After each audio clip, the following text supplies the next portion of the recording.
Welcome back dito sa channel natin. Ito yung follow-up story doon sa vlog na ginawa natin last week.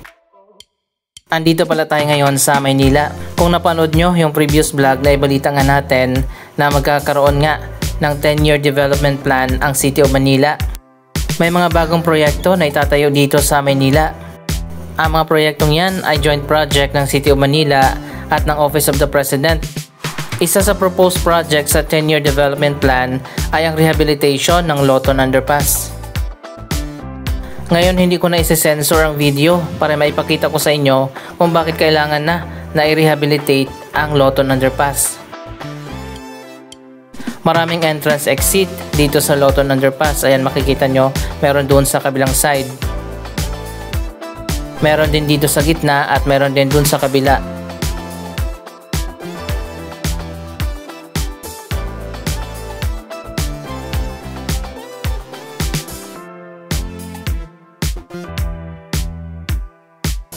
Ang mga entrance exit dito sa Loton Underpass ay naging tambayan na, naging pwesto na rin ng mga vendors at dito na rin natutulog yung mga homeless. Ilang taon na rin natin sinasabi dito sa mga vlog natin na dapat na talaga na i-rehabilitate ang Loton Underpass. Lalo na nung na-rehabilitate ang Manila City Hall Underpass kung saan magkapares ang sila ng sitwasyon. Ganito rin noon ang Manila City Hall Underpass na ngayon ay maganda na. So finally, magkakaroon na nga ng pagbabago dito.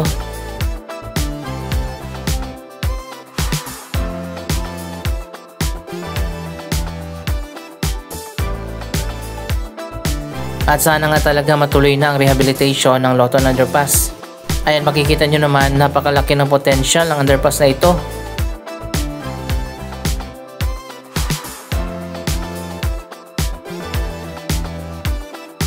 Napakaluwag ng underpass dito. Ito na yata pinakamaluwag na underpass.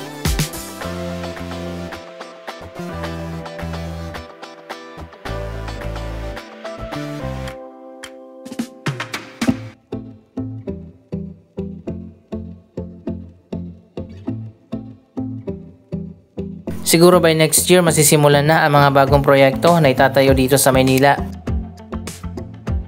Kung mapapansin nyo, sunod-sunod ang mga bagong proyekto na tinatayo dito sa Manila. Katulad na lang ng palagi nating ina-update ang Pasig River Esplanade. At ngayon may bago na naman na Loton River Park Project. Kasama din sa 10-year development plan ang restoration naman ng nasunog na Manila Central Post Office Building. Gagawin daw yan na bagong museum at tourist attraction.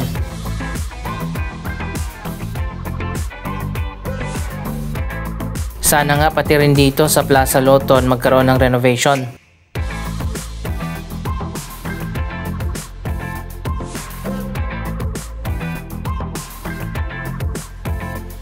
Ayan, makikita nyo naman kung ano na ang sitwasyon dito sa loob ng Loton Underpass. Tumutulo dito o di kaya bumabaha kapag umuulan.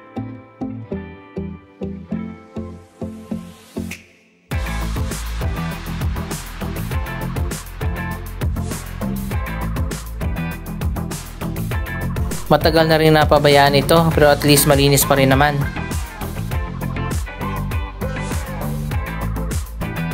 Kailangan lang talaga ng renovation dito.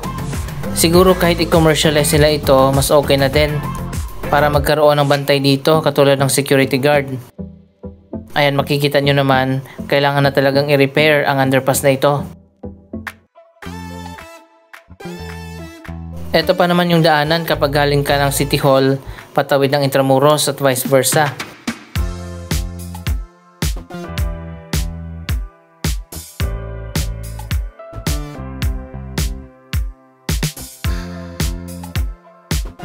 Ayan, ginawa na rin itong bahay-bahayan.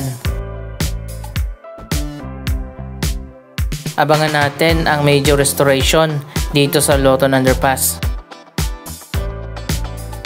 Isa pang project na naibalita natin last week ang proposed na Intramuros Forest Park. Dito yan itatayo, pero sa ngayon ang latest pala may mga tumututol na kagad. Ayan guys, dapat talaga na magkaroon na ng clean up dito. Sa ngayon, ito ay ginagamit bilang isang golf course. Ang balak nga ng Malacanang ay gawin ito na isang forest park.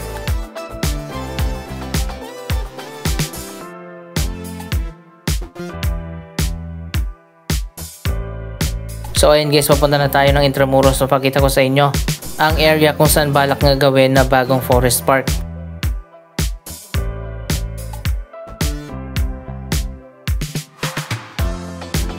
Ayon pa sa latest update, marami na ang tumututol. Huwag na daw ituloy ang Manila Forest Park Project dito sa Intramuros. Save Club Intramuros daw ayon pa sa ilan, mga members ng golf course at mga historians. Ayaw nga nila na gawin itong park para maging bukas na ito sa publiko. Ayan, meron pa dito sa kabila. Sobrang lawak kaya nito.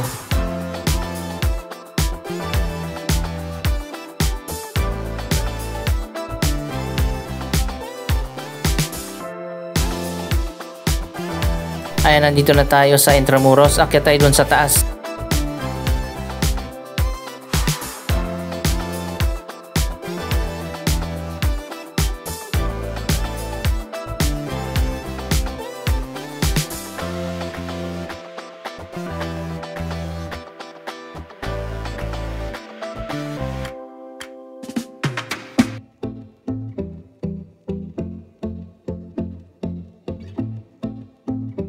Andito pala sa area ang Bayleaf Hotel at ang Mapua University.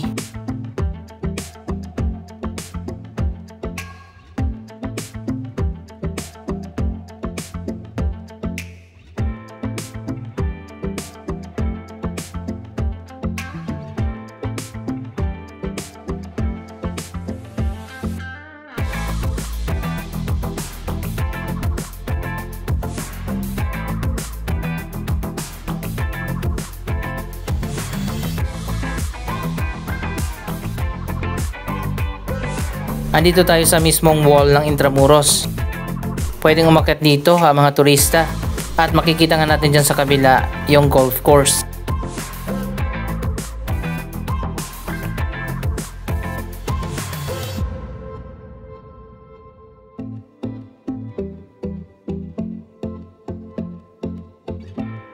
Napaka-historic talaga ng Intramuros, mabuti na lang at na-preserve ito.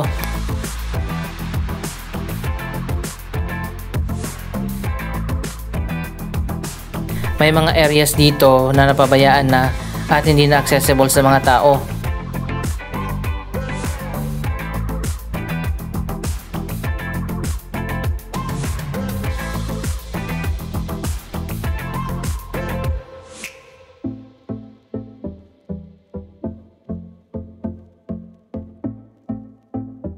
Isa pa sa dapat nilang i-renovate itong mga daanan. Kahit yung mga walkway man lang hindi komportable dahil lubak-lubak.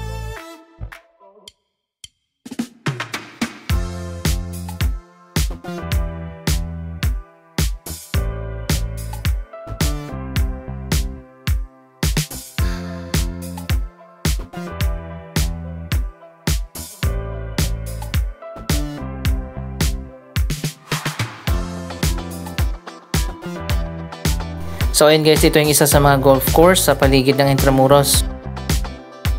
Magpa-file nga ng petition ang ilang mga concerned citizens para sa proposal na gawin ito na forest park. Kung ako naman ang tatanungin, gawin na ito na forest park para mapakinabangan naman ng mas nakakarami ng mga tao at hindi lang ng ilan. Pwede siguro yung golf course dito sa harap yung gawin na forest park. At yung golf course naman dun sa kabilang side ng Intramuros facing Manila Bay, yun na lang ang maiiwan. Sobrang lawak pa nga ng golf course dun sa kabila eh.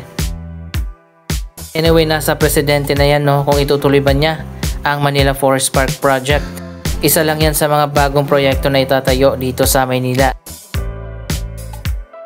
Tawid tayo dito sa kabila, meron pang isang bahagi ng golf course.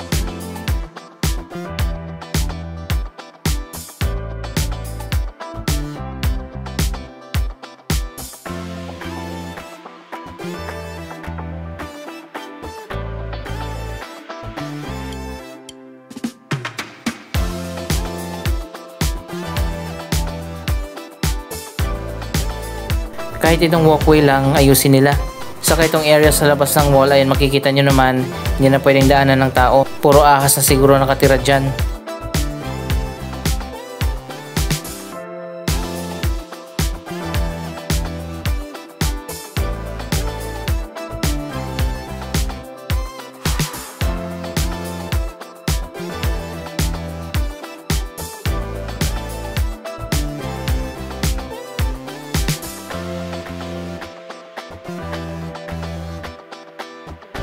Popular din na tambayan at pasyalan ang mga lugar dito sa Intramuros.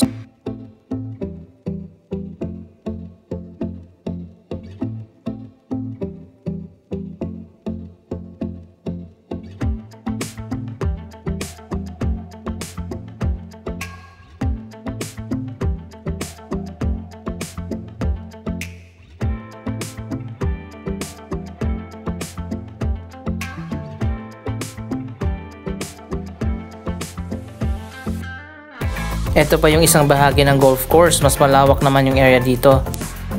Ganito ay magiging design yan kapag natuloy ang Forest Park project.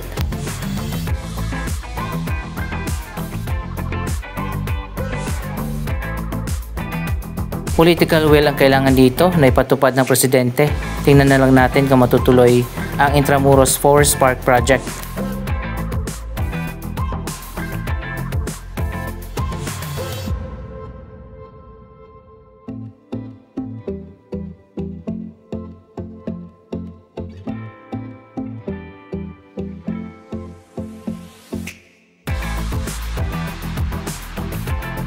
Ito naman yung nasa tapat ng Manila City Hall at National Museum.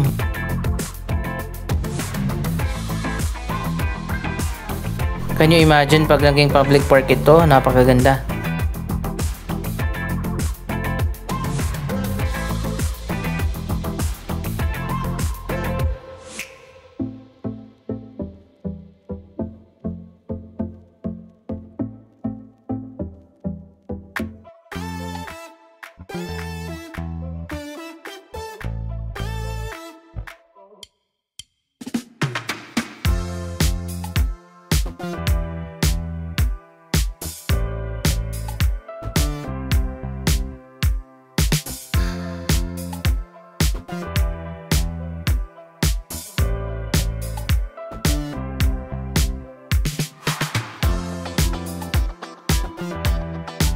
Sana nga matuloy ang Intramuros Forest Park project at manaig ang kagustuhan ng karamihan.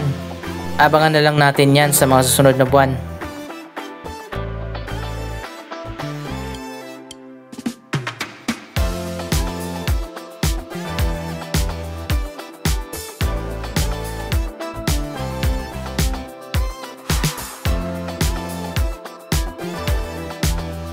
Ang ganda pa rin dito sa Intramuros kung tutuusin, mahigit 500 years old na ito.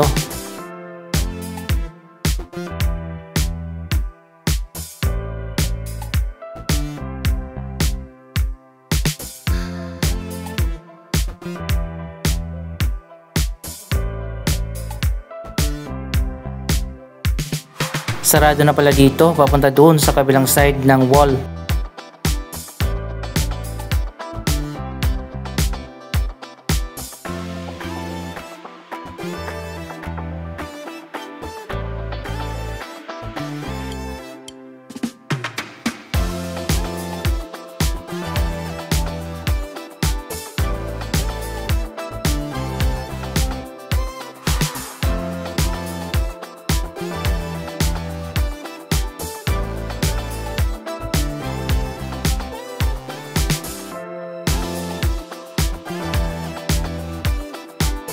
Maayos at malinis na ngayon dito sa Intramuros.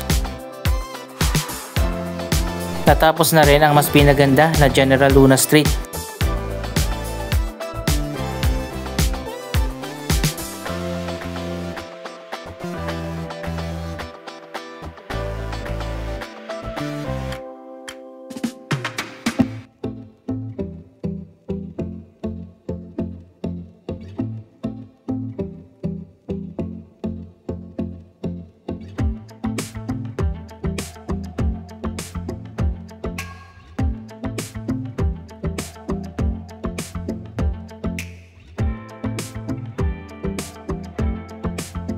Anong masasabi nyo sa mga proyektong ito? Mag-comment lamang dyan sa baba ng inyong mga reaksyon.